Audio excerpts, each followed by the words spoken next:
골로새서 3장 1절부터 17절 말씀까지 보도록하겠습니다. 그러므로 너희가 그리스도와 함께 다시 살리심을 받았으면 위의 것을 찾으라. 거기는 그리스도께서 하나님 우편에 앉아 계시느니라. 위의 것을 생각하고 땅의 것을 생각하지 말라. 이는 너희가 죽었고 너희 생명이 그리스도와 함께 하나님 안에 감추어졌습니다. 우리가 주신 그리스도께서 나타나실 때 너희도 그와 함께 영광 중에 나타나리라. 그러므로 땅에 있는 지체를 죽이라. 곧 음란과 부정과 사욕과 악한 정욕과 탐심이니 탐심은 우상 숭배니라. 이것으로 말미암아 하나님의 진노가 임하느니라. 너희도 전에 그 가운데 살 때에는 그 가운데서 행하였으나 이제는 너희가 이 모든 것을 벗어버리라. 곧 불안과 노여움과 악과 비방과 너희에게 부끄러움하느라. 너희가 서로 거짓말을 하지 말라.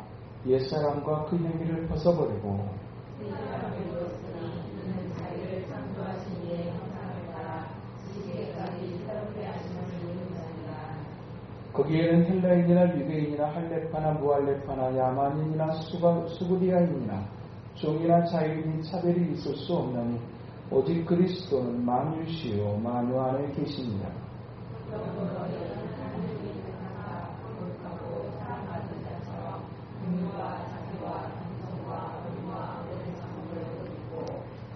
누가 누구에게 불만이 있거든 서로 용납하여 피차 용서하래. 주께서 너희를 용서하신 것 같이 너희도 그리하고.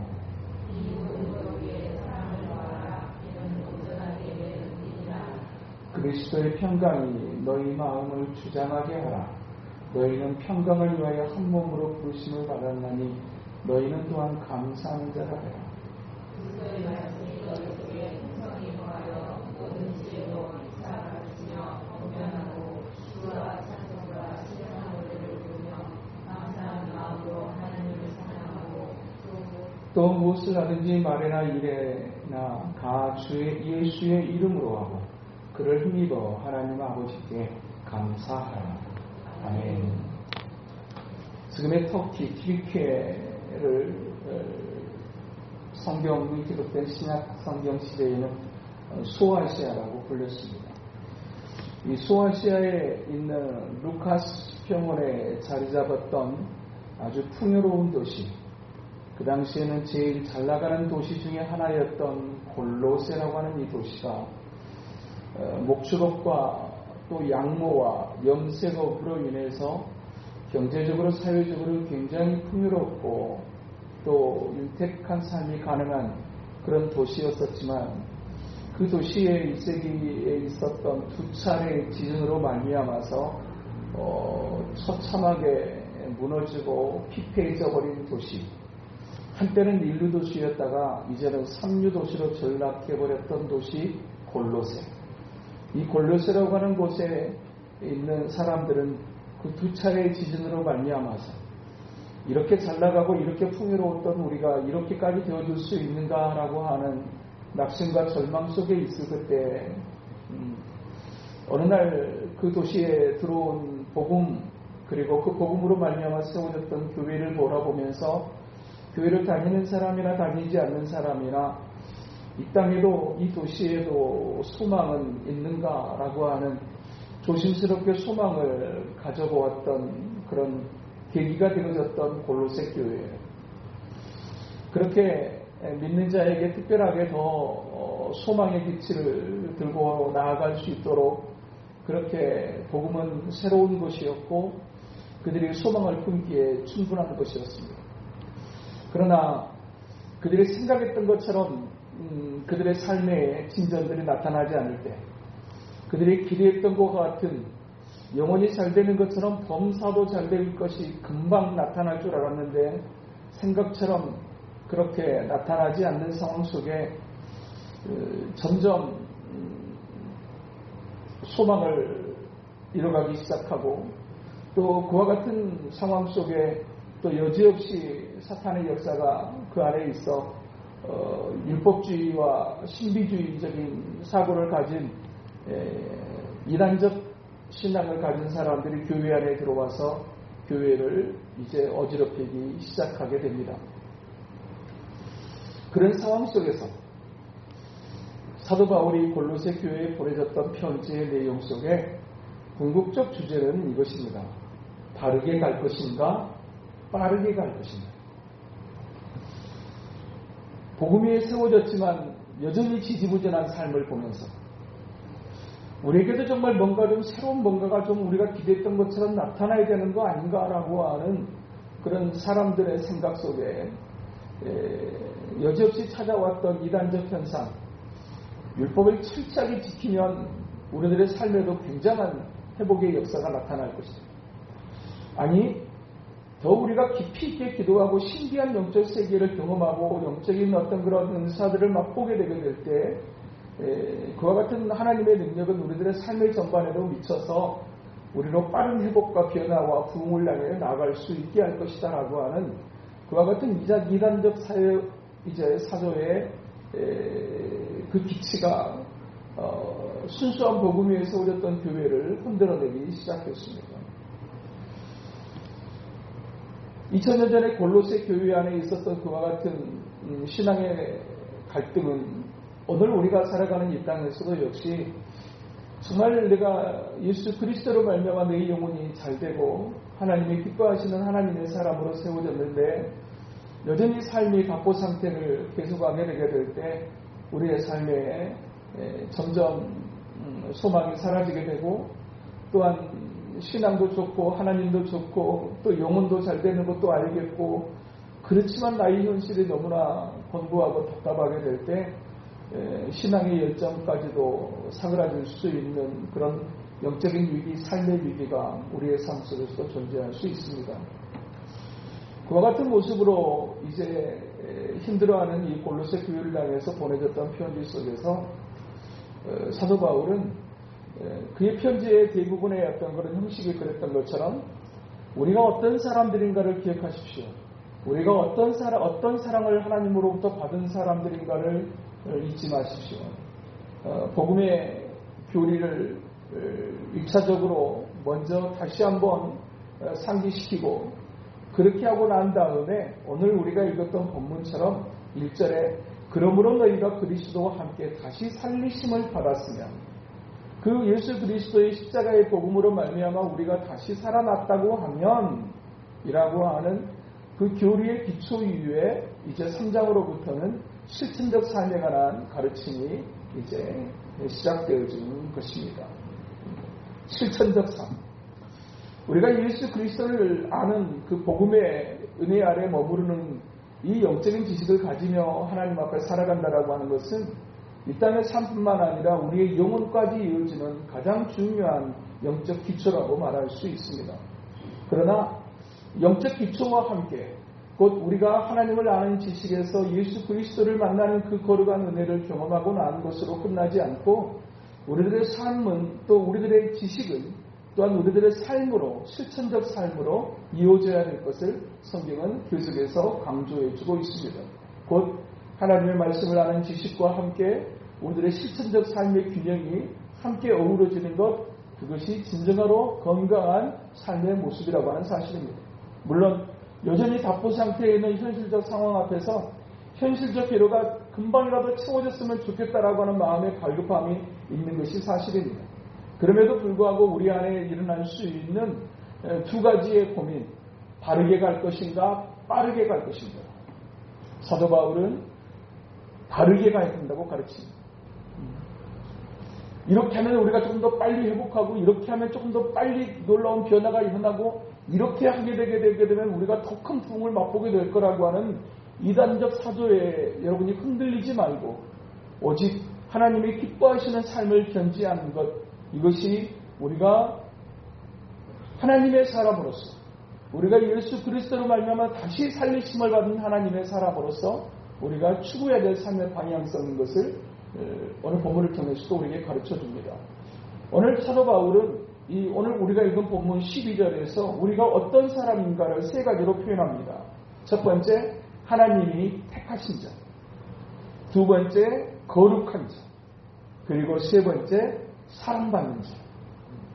우리가 어떤 사람인가? 그 많은 사람들 가운데 특별하게 하나님의 선택하심을 입은 사람들, 예수 그리스도의 거룩하신 보혈로 말미암아서 거룩하게 된 사람들, 그리고 또한 여러분이 기억하셔야 될 한 가지, 그것은 우리가 지금도 하나님의 사랑을 받는 자들인 것을 잊지 마십시오. 예수 그리스도 안에는 우리의 신분에 대해서 이렇게 사도 바울은 세 가지로 강조해 주고 있는 것입니다. 그 하나님의 택하심이, 또 하나님께서 우리의 영혼을 정결하게 하시니, 그리고 하나님의 사랑을 받는 자의 삶임에도 불구하고 사실 이 땅의 삶을 살아가는데 그것은 그렇게 크게 도드라지는 부분들은 아닙니다. 그것은 영적인 시각을 가지고 있을 때에만 사실은 볼 수 있는 것이고 확인할 수 있는 것이고 확신할 수 있는 것입니다.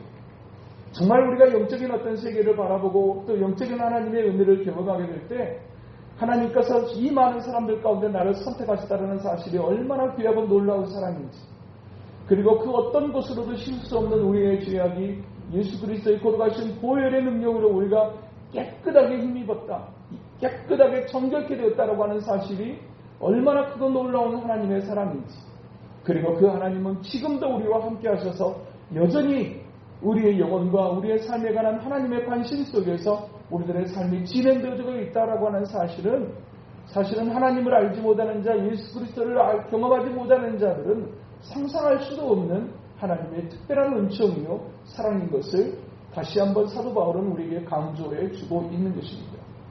그렇게 우리가 예수 그리스도 안에서 예수 그리스도로 말미암아서 다시 살리심을 받았던 우리는 그러면 이제 어떻게 살아야 할 것입니까? 그 부분에 대해서 사도 바울은 가장 먼저 이렇게 권합니다. 1절 후반에 위의 것을 찾으라. 거기는 그리스도께서 하나님 우편에 앉아 계시느니라. 위의 것을 찾으라고 말씀하십니다. 여기서 위의 것이라고 하는 이 위라고 하는 이 부분은 영적인 부분을 얘기하는 것입니다. 곧 영적인 교훈과 영적인 원리를 따라서 사십시오라는 뜻입니다. 하나님의 사람들은 세상의 사람들이 살아가는 삶의 원리, 삶의 방식을 따라 살아가는 것이 아니라 하나님의 사람들은 세상 가운데 살지만 영적인 원리와 영적인 교훈을 따라 살아가는 사람들이어야 되는 것을 다시 한번 강조해 주면서, 그렇게 하나님의 사람들은 위의 것을 따라 살아가는 사람들입니다. 그러므로 그것을 추구하며 살아야 됩니다. 영적인 원리와 영적인 교훈에 집중하고 그것을 적용하는 삶에 살아야 된다고 강조합니다. 그러면서 그 뒤에다가 거기는 그리스도께서 하나님 우편에 앉아 계시느니라 라고 말씀하십니다. 이 하나님 우편에 앉아 계신다라고 하는 이 말씀이 가지는 의미는 개인과 공동체와 나라와 민족의 역사를 주관하시는 분이 누구신가? 예수 그리스도. 사람들은 그것을 보지 못하며 그것을 알지 못하며 그것을 심지어는 인정하지도 않지만, 사람들이 알지 못하든지 인정하지 않든지 상관없이 이 땅의 모든 역사를 주관하시는 분이 누구신가? 예수 그리스도시다. 역사의 주관자가 주님이시고, 그렇게 나라와 민족의 역사를 주관하실 뿐만 아니라 한 개인의 삶을 또한 주관하시는 분이 하나님이신 것을, 주님이신 것을 여러분 기억하십시오. 그러므로 그 하나님 앞에서 하나님의 사람들은 영적인 교훈과 영적인 원리를 따라서 살아가야 될 것을 말씀하고 있는 것입니다. 그와 같은 삶이 때로는 우리의 삶의 현실적 필요에 곧바로 응답의 역사가 나타나지 않을지 모르지만, 그러나 우리가 주님이 다시 나타나실 그때에 우리가 어떤 삶을 살았는지, 우리가 위의 것을 찾으며 살아가는 인생이었는지, 땅의 것을 생각하고 땅의 것에 이제 찾으며 땅의 것을 찾으며 살아갔던 인생인지를 우리가 분명하게 명명백백이 그것들을 다 드러나게 하실 때가 올 거라는 사실을 이제 사도 바울은 강조해주고 있습니다. 4절에 우리의 생명이신 그리스도께서 나타나실 그때에 너희도 그와 함께 영광 중에 나타나게 될 것이다. 비록 처참하게 삼류도시로 전락해버린 그 골로새 교회야, 골로새라고 하는 이 도시 안에서 여전히 피폐한 삶을 살아가고 있는 그들이지만, 여러분들이 영적인 원리와 교훈을 따라 살기를 힘쓰게 되게 될 때 마지막 주님이 오시는 그날에 주님의 영광과 함께 또한 여러분에게도 그 놀라운 하나님의 영광이 함께 나타나게 될 것을 여러분 잊지 마십시오. 하나님의 사람들의 궁극적인 삶의 위한 목적, 그것이 있다면 주님이 다시 오시는 그날입니다. 우리가 주님을 만나는 그날에 우리가 어떻게 살았는지, 무엇을 가지고 살았는지, 어떤 방식을 따라 살았는지가 드러나게 될 그날. 오히려 주님이 기뻐하시는 삶을 견지하기 위해서 이 땅에서 때로는 초라하고 때로는 억울하며 때로는 여러 가지 모양의 또한 손해와 희생을 또한 감수해야 되는 삶이었지만, 그러나 이것이 하나님이 기뻐하시는 삶인 것을 알기 때문에 기꺼이 그것에 순종하기를 결단했던 하나님의 사람들을 주님이 마지막 오시는 그날에 칭찬과 함께 상해 있을 것을 성경은 계속해서 강조해 주고 있는 것처럼, 오늘 본문 4절에서도 역시 그때 너희도 그와 함께 영광 중에 나타나게 될 것입니다. 여러분도 그렇게 될 것입니다. 여러분도 그러므로 여러분 어떻게 살아야 됩니까? 위의 것을 찾으며 사십시오. 영적인 원리와 영적인 교훈을 붙잡고 그것을 적용하는 삶을 살아가야 될 것을 이제 골로새 교인들을 향해서 격려하고 있습니다. 그러면서 동시에 정말로 예수 그리스도로 말미암아서 다시 살리심을 받은 하나님의 사람들이 해야 될 두 가지 일을 오늘 본문을 통해서 가르치는데, 하나는 옛사람을 벗어버리고 또 하나는 하나님의 기뻐하시는 새 사람을 입어야 될 것을 오늘 본문을 통해서 우리에게 말씀하십니다. 우리가 예수 그리스도로 말미암아 거듭났고 하나님의 백성이 되었음에도 불구하고 아직도 완전한 상태가 아닌, 여전히 성화의 필요가 있고 아직 영화의 전 단계의 삶을 살아가는 우리가 벗어버려야 될 것, 우리가 철저하게 단호하게 우리가 이제 결단해야 될 것, 그것이 있음을 오늘 본문을 통해서 우리에게 말씀해 주고 있는 것입니다. 우리가 벗어버려야 될 옛사람이 어떤 것인가를 조금 더 구체적으로 이제 기록해 주는데, 오늘 본문 6절에서는 그러므로 땅에 있는 지체를 죽이라, 곧 음란과 부정과 사욕과 악한 정욕과 탐심이니 탐심은 우상 숭배니라 라고 말씀합니다. 비슷한 단어 같습니다. 그런데 조금 더 원문을 들여다보면서 좀 더 구체적으로 살펴보게 되면, 여기서의 음란이라고 하는 단어는 코이네이아라고 하는 단어로 기록되어지는데, 이것은 불법적인 성관계를 의미합니다. 그러면서 또 두 번째로 등장하는 부정이라고 하는 이 단어는 아카다이시아라고 하는 이 단어인데, 음란보다 조금 더 넓은 의미로서 음란한 성향의 모든 말이나 행동, 그것을 의미하는 단어가 부정이라고 하는 이 단어입니다. 그런가 하면 사욕이라고 하는 이 파도스로 기록되어져 있는 이 사욕이라고 하는 단어의 뜻은 금지된 것을 추구하는 부끄러운 욕망, 하나님께서 이것을 기뻐하시지 않는다, 이것을 금하시는 것을 자꾸만 추구하려고 하는 우리 안에 있는 타락한 본성들.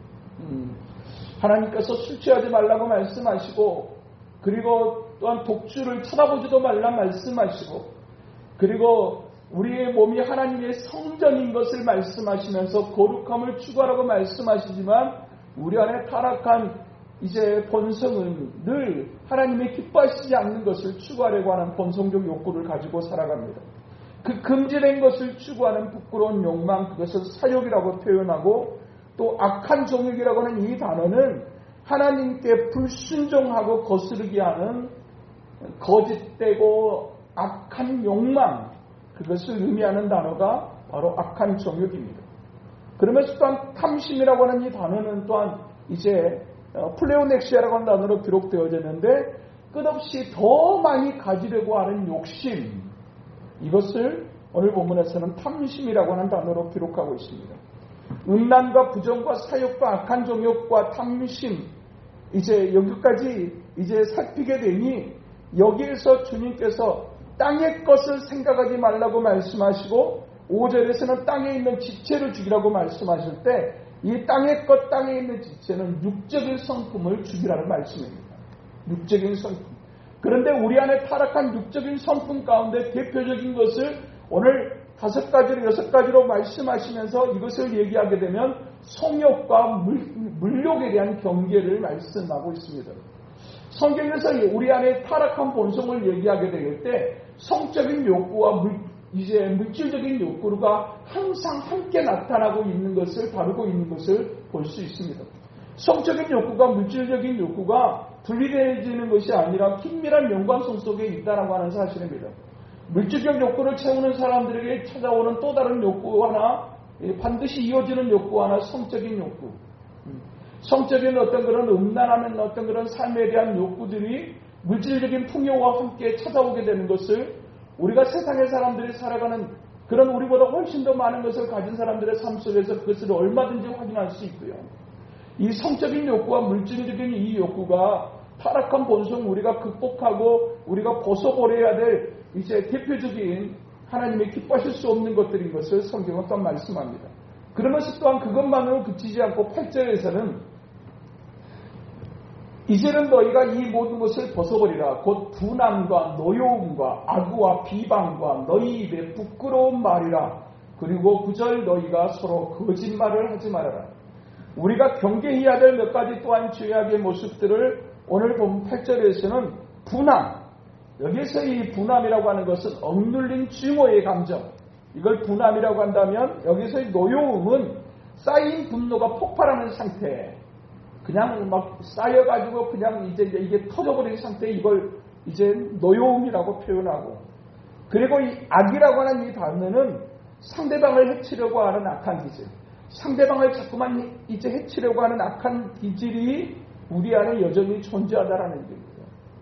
우리가 굉장히 예수 그리스도 안에서 거듭나고 은혜 받고 또 고상한 어떤 그런 삶, 하나님을 기뻐하시는 삶을 향해 추구해 가지만 여전히 우리 안에 아직도 벗어나지 못하는 타락한 본성들이, 부패한 속성들이 우리 안에 여전히 존재하다는 사실을 성경은 우리에게 분명하게 지적해주고 있습니다. 교회를 다닌다고 또 은혜 받았다고 그렇다고 해서 우리 안에 있는 타락한 본성이 완전히 죽어버리는 것이냐? 그렇지 않다라는 얘기입니다. 끊임없이 성령의 충만함을 상실하게 될 때 끊임없이 차고 올라오는 것, 순식간에 우리의 영혼과 삶을 이제 삼키려고 하는 이 악한 타락한 본성이 우리 안에 여전히 존재한다는 사실을 여러분 잊으셔서는 안 됩니다라고 얘기하는 겁니다. 그리고 악의와 함께 비방, 거짓과 험담과 중상모략, 그리고 부끄러운 말. 여기서 부끄러운 말이라고 하는 것은 음란한 말, 비속어, 욕하고 음란하고 그와 같은 어떤 말들을 이제 섞어내는 그와 같은 것들, 그리고 거기에다가 덧붙여서 거짓말까지. 오늘 6절과 8절에 있는 하나님의 기뻐하실 수 없는 그 삶의 내용들은 우리의 행동과 우리의 마음의 것, 그리고 우리의 말하는 것까지 이제 다루고 있는 삶의 전반에 걸친 우리의 어떤 그런 인격적인 전반에 걸친 것에 관한 경계를 우리에게 하고 있는 것을 보게 되는 것입니다.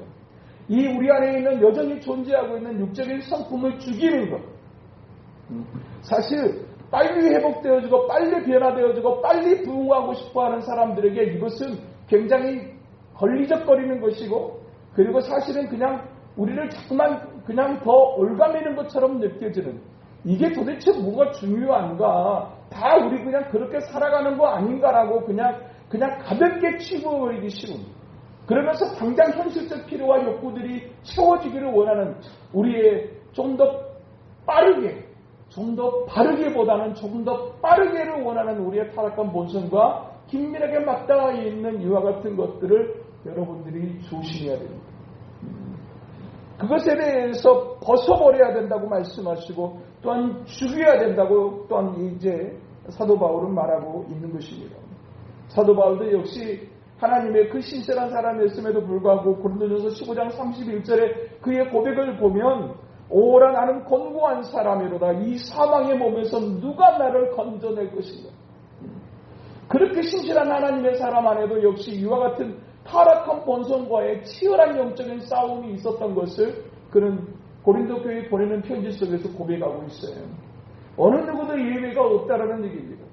목사님이면 장로님이면 권사님 정도 되어지게 되면 그래도 우리하고는 다르겠지라고 하는 생각을 하기 쉽지만, 우리가 똑같은 성경을 가진 사람으로서 직책과 직분과 상관없이 누구나 우리 안에 있는 타락한 본성에 노출되어지고 그 유혹으로부터 자유로운 사람이 단 한 사람도 존재하지 않는다라는 얘기입니다. 심지어는 사도 바울조차. 그래서 그는 그렇게 고백합니다.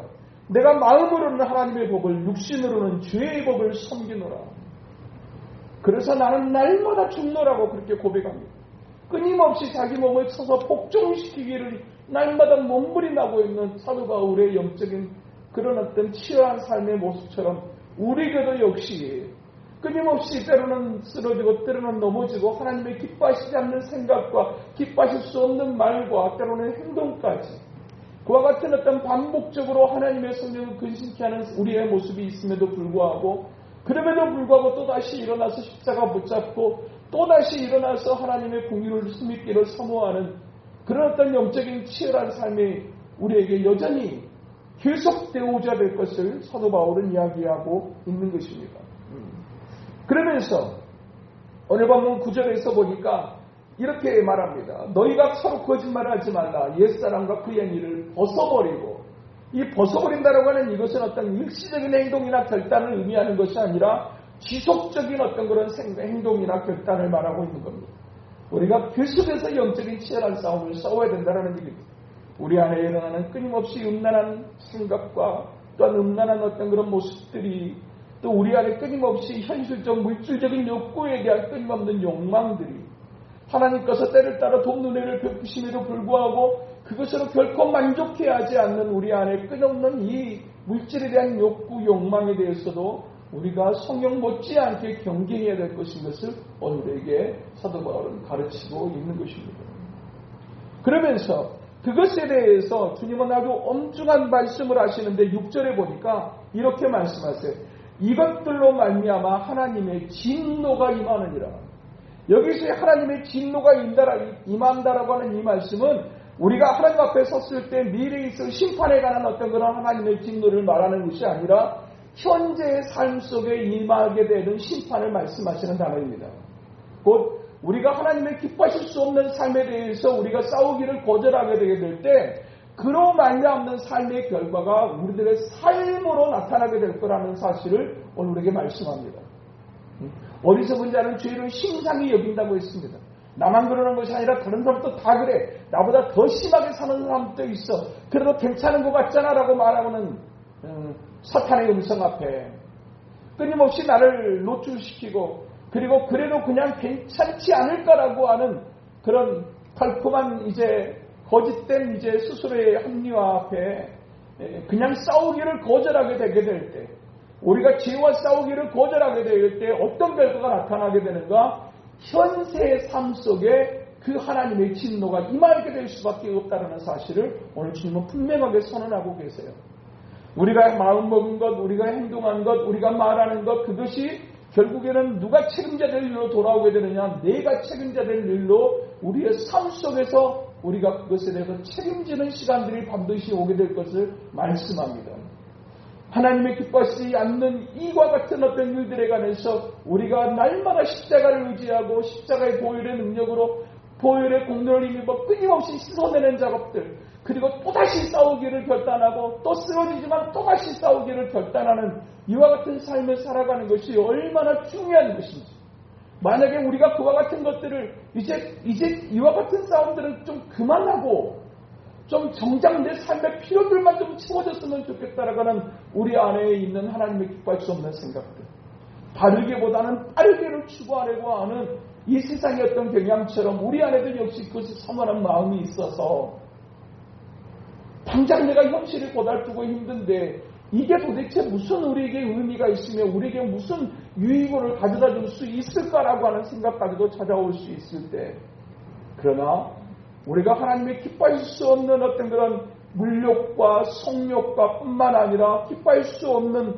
분노와 노여움과 악의와 비방과 부끄러운 말, 거짓말까지 이것이 우리들의 삶에 실제적으로 임하는 하나님의 심판으로 나타나게 될 것을 성경은 엄중하게 경고해주고 있는 것입니다. 그러므로 우리가 해야 될 것, 벗어버리기를 힘써야 된다. 끊임없이 죄와 싸우기를 결단할 수 있어야 될 것을 이제 촉구하고 있는 것입니다. 사람마다 이와 같은 죄의 경향이 있지만 모든 사람이 이 죄에 모두 다 노출되어져 있는 것은 아닙니다. 모든 이 부분에 대해서 다 약한 것은 아닙니다. 어떤 사람은 그래도 분노함에 있어서 또 악의적인 말이라든지 비방이라고 하는 부분에 대해서 좀 더 그래도 좀 상대적으로 좀 자유로운 사람은 있을 수 있어요. 어떤 사람은 성적인 욕망에 대해서 다른 사람보다 조금 더 그 욕구가 좀 떨어지는 사람일 수는 있어요. 그리고 다른 사람들은 물질에 대해서 굉장히 어떤 그런 집착하는 경향에 비해서 그것에 대해서 그렇게 집착하지 않는 사람이 있을 수 있어요. 모든 사람이 다 이것에 대해서 심각한 상태가 있지는 않아요. 그러나 내가 유독 자꾸 넘어지는 주의는 있습니다. 이 오늘 본문에 등장하는 이 주의의 목록 가운데서 내가 자꾸 넘어지는 이 부분에 대해서 우리가 진지하게 반응할 수 있는 태도가 필요하다고 우리에게 말씀하세요.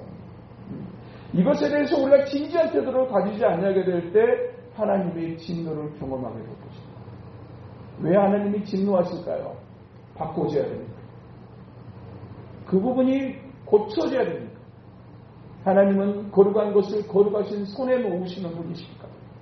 거룩한 몸을 주고 싶으신데 거기서 자꾸만 넘어지고 거기서 계속 주저앉아 머물러 있는 그 상태로는 하나님의 기뻐하시는 영적인 진보 그리고 삶의 진보를 이뤄낼 수 없기 때문에 주님이 거기서 유놈하실 때가 있다는 겁니다.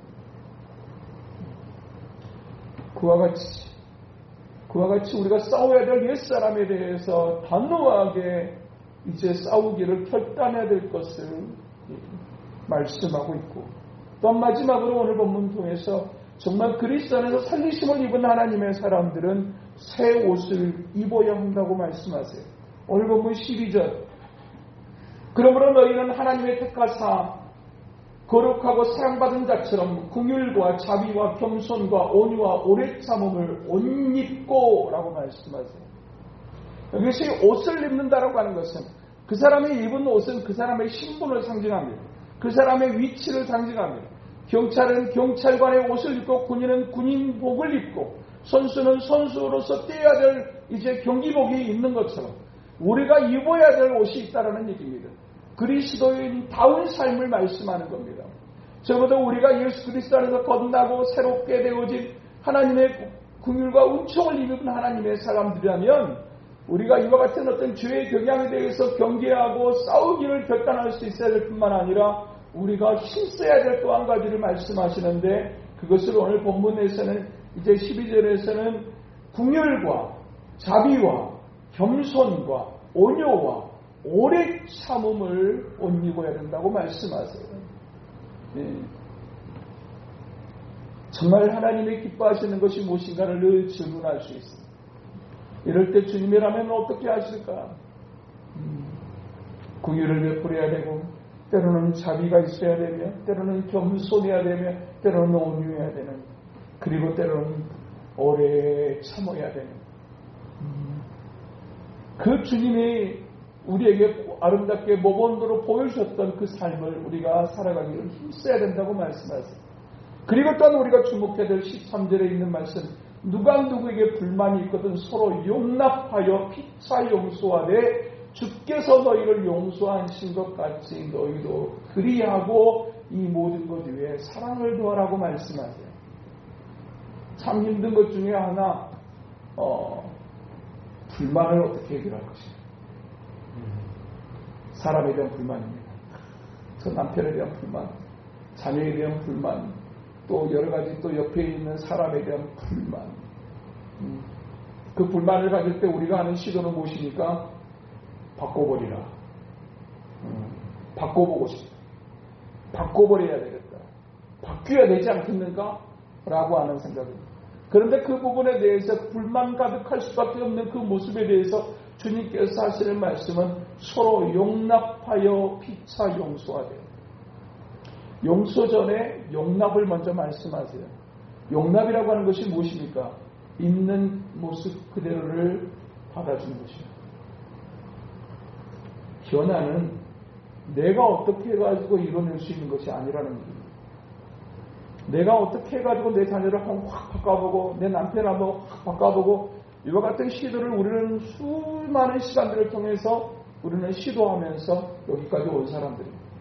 그런데 그렇다고 해서 사람이 바꿔지느냐? 그렇지 않다는 거예요. 누가 바꾸시느냐? 주님이 바꾸십니다. 사람은 주님이 바꾸셔요. 내가 말로 어떻게 하고 바꿔줄 수 있는 거라고 하게 되면 거의 성자가 돼 있어야 되지 않습니까? 성자가 돼 있어야 돼요. 내가 얼마나 잔소리라고 얘기해도 그치지 않고 계속해서 말을 해야 돼요. 그럼에도 불구하고 여전히 그 자리에 있는 그 모습에 대한 탄식이 우리에게 분명히 있는 게 사실이에요. 그럼에도 불구하고 바꾸려고 하는 시도를 중단하고 바꾸실 수 있는 하나님께 그것을 의뢰하고 의지할 수 있어요. 우리가 해야 될 일은 무엇이냐? 두 가지를 말씀하세요. 용납하고 용서하고. 사실 힘든 거예요. 진짜 힘든 거예요. 용납하고 용서할 수 있어요. 나머지는 누가 하셔야 된다? 나머지는 주님께 매달리십시오. 그리고 주님이 일하시도록 우리가 해야 될 일은 기도하는 일이고, 그리고 내가 직접적으로 대인과 그 관계 속에서 해야 될 일은 있는 모습 그대로를 받아주고 인정하고, 나도 마음에 들지 않는 나를 데리고 날마다 살지 않습니까? 예? 얼마나 마음에 꼭 듭니까? 내 자신이? 내가 너무 싫어요. 나도 내가 싫을 때가 너무 많아요. 그래도 자기 애를 가지고 부둥켜 안고 살듯이 그 영혼도 용납하고 용서할 수 있어요. 그리고 그 연약한 부분들은 하나님 앞에 가지고 나와 주의 손으로 역사되어지기를 기대할 수 있어야 된다고 말씀하세요. 그러면서 주님께서 우리에게 원하시는 것, 그러면서 이제 이와 같은 삶을, 실천적 삶을 강조하시면서 15절에 보니까 그리스도의 평강이 너희 마음을 주장하게 하라. 주장하게 하라. 너희는 평강을 위하여 한 몸으로 부르심을 받았나니 너희는 또한 감사하는 자가 되라. 그리고 16절에서 감사하는 마음으로 하나님을 찬양하고 라고 말씀하세요. 우리에게 평강과 감사와 찬양을 말씀하세요. 그런데 오늘 보면 이제 15절에 보면 그리스도의 평강이 너희 마음을 주장하게 하라. 여기서 주장하게 한다라는 말의 의미가 원문의 의미를 들여다보면 심판관이 되게 하라라고 하는 의미입니다. 주장하게 하다라는 말은 심판관이 되게 하다. 그 말은 무슨 얘기냐면 내가 하나님의 기뻐하시는 삶을 살고 있을 때 우리 안에 주시는 하나님의 은혜가 뭐냐면 그리스도의 평강입니다. 그리스도의 평강. 그런데 이 평강이라고 하는 이 단어가, 그러니까 어떤 일에 대해서 바라보고 어떤 일에 대해서 결정을 하고 어떤 일에 대해서 행동을 하고 난 다음에 우리 안에 이것이 하나님의 기뻐하시는 모습이었는가라고 하는 것을 확인하는 하나님의 방편이 있는데 그게 뭐냐? 평강이라는 말씀이에요. 그 하나님의 방편이 있는데 그게 뭐냐? 감사라는 말씀이에요. 그리고 또 한 가지의 방편인데 그것이 찬양이에요. 그러니까 평강과 감사와 찬양은 내가 하나님이 기쁘시게 하는 삶을 살아가고 있을 때 우리 안에 찾아오는 확인과 같은 것이라는 거예요. 내가 하나님의 기뻐하실 수 없는 옛사람을 여전히 추구하며 살아가게 될 때 우리 안에 평강은 없습니다. 내 안에 여전히 내 안에 있는 어떤 그런 증오하는 감정, 분노하는 감정, 비방하는 감정, 이 감정이 우리 안에 여전히 우리를 지배하고 있을 때 우리에게 평강과 감사는 없습니다. 찬양은 더더욱이 있을 수 없습니다.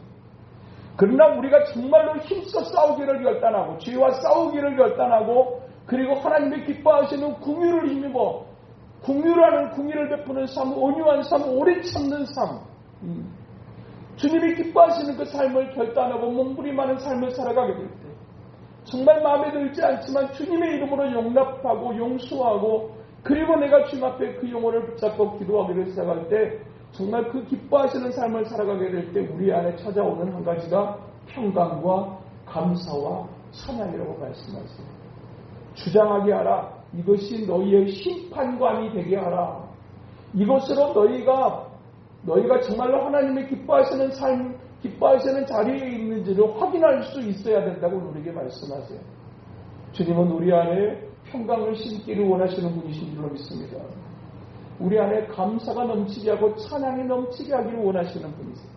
그런데 우리 안에 죄를 싸우기를 중단하고 그냥 흘러가 버리는, 그냥 거스르는 삶이 아니라 세상의 풍조를 따라가는 삶을 살아가게 될 때 평강과 감사와 찬양은 없고 우리가 주님의 기뻐하시는 그리스도로 옷을 입고 주님의 기뻐하시는 이제 긍휼과 자비와 겸손과 온유와 오래 참음을 경주하기를 거절하게 될 때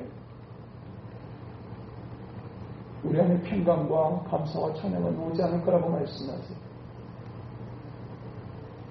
우리가 예수 그리스도로 말미암아 거듭난 하나님의 사람으로서 참으로 우리 안에 일어나는 끊임없이 조금 더 빨리 조금 하나님이 어떻게 해줄 수는 없는가라고 하는 육적인 욕구들이 더 강렬하게 우리를 자꾸만 다그치는 이 상황 속에서 빠르게 갈 것인가 바르게 갈 것인가로 고민할 수밖에 없는 우리를 향해서 주님께서 빠르게 가게 하고 그리고 뭔가를 이루어지게 하시는 분은 하나님이시고 우리는 우리가 힘써야 될 일에 대해서 집중해야 된다고 말씀하세요.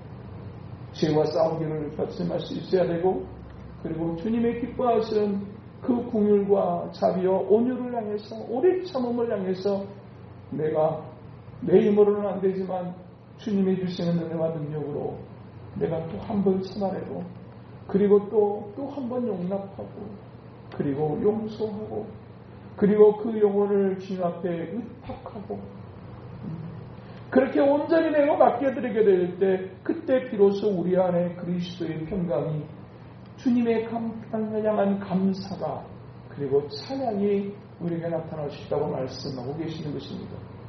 너희는 위의 것을 찾으러 이와 같은 영적인 원리와 영적인 교훈을 따라가는 삶을 살라고 우리에게 말씀하신 이 하나님의 말씀 앞에 진지한 태도를 가지고 오늘 또 남겨진 한 주간 그리고 남겨진 삶 앞에 하나님의 기뻐하시는 삶을 향해 나아가기를 결단하는 저와 여러분 될 수 있게 되기를 주님의 이름으로 축복합니다.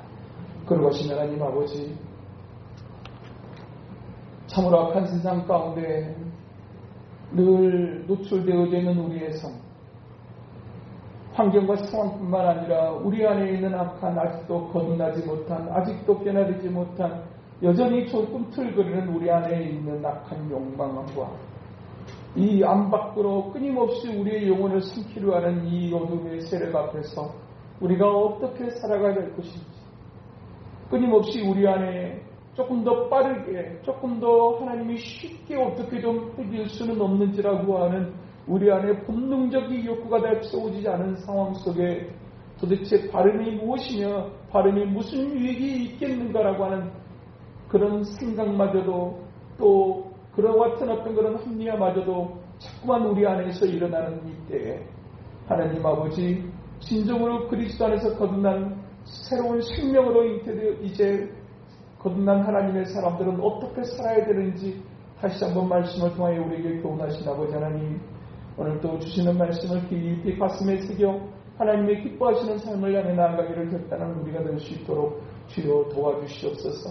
우리가 발음에 힘쓸 때 그 속도는 하나님의 것이라고 말씀하셨사오니 하나님의 정하신 때 하나님의 거룩한 때에 역사하실 그것들을 기대하며 선을 행하다가 낙심하지 말지니 때가 이르면 거두리라고 말씀하신 그 하나님 앞에 하나님의 기뻐하시는 삶을 경주하기를 결단하는 우리 모두 되게 하여 주시옵소서. 예수님 이름으로 기도하옵나이다. 아멘.